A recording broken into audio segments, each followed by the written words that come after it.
再来看北部，台北文化大学今仔国校区龙田区阳明山的风雨是真大哦。今仔北北基德只有桃园市决定要停班停课，其他是拢照常上班上课，嘛拍破过去共同决策的做法咯。台北市长蒋万安是表示讲，拢是看专业的数据来决定，嘛是有甲附近的县市来交换意见。风台天夜雨线，淹过雨线一直开花。风台来文化大学10月国校区拢停课，部分的店大部分拢无开。在地经营超过20年的早餐店头家娘讲，今日早起风雨无算大，会开店是惊讲一个住伫山顶的学生无通食。最主要他们还是有住宿的学生啊，还是会出来吃。明天应该是会比较严重。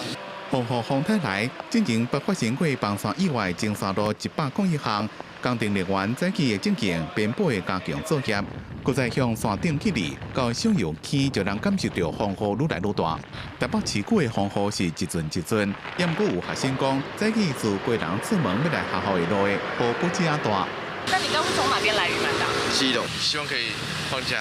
照往例，北北基桃、丰台甲拢是最近决定，也毋过台北市政府昨晚宣布，10月除了阳明山区12里以外，其他拢正常上班上课，也若同期是全市拢向丰台甲。我们这一次其实就是依据专业的数据来做决定。那当然，我们也会考量到市民朋友整体正常生活不被受太大的影响。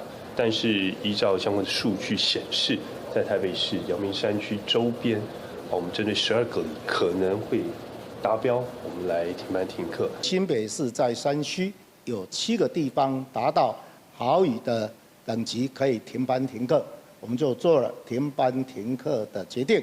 这一切按照所有的科学的依据来做好停班停课的准备。蒋万安讲，市府会继续掌握规个风台动态，并且注意风台影响，也会照往北加边海县市交换意见。记者综合报道。